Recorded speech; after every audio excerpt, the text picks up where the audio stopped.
Hello, we're going to show an even easier way to use the B2T engine to calculate income taxes from accounting data. That is the easy button. Sometimes one may need to submit the same input file multiple times with some adjustments in it to see what their effects might be on the tax results. For example, in a what-if scenario analysis. One can always come over to taxmeter.com to do the calculation, but for many Windows Excel users, there is an easy button that takes only one click to do the tax calculation. Let's take a look. Here's our Hello World example file, and here is the easy button. It is located on the top of the recurring input sheet. This button is available in every example file in the taxmeter.com site. So let's use it.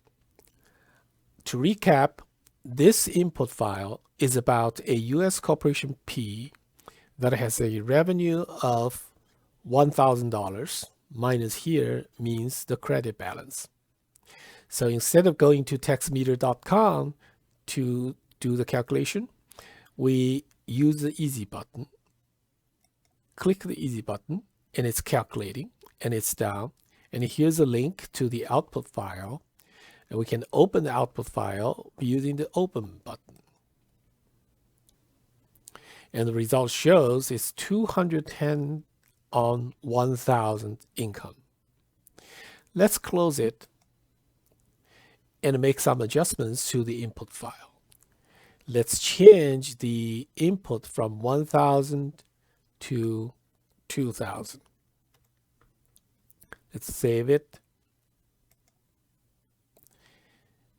And let's click the easy button and calculate again. It's done. And let's open the output file. Now it's 420 on $2,000 income. So it is rather easy, but there are some restrictions on this easy button. It is not supported on Macintosh computers, and for Windows, some more restrictive security settings may disallow the easy button from calling out to the internet. And in those cases, we cannot use the easy button. But for many users, there is this easy button to do the one-click tax provision calculation. That's it. Thanks for watching.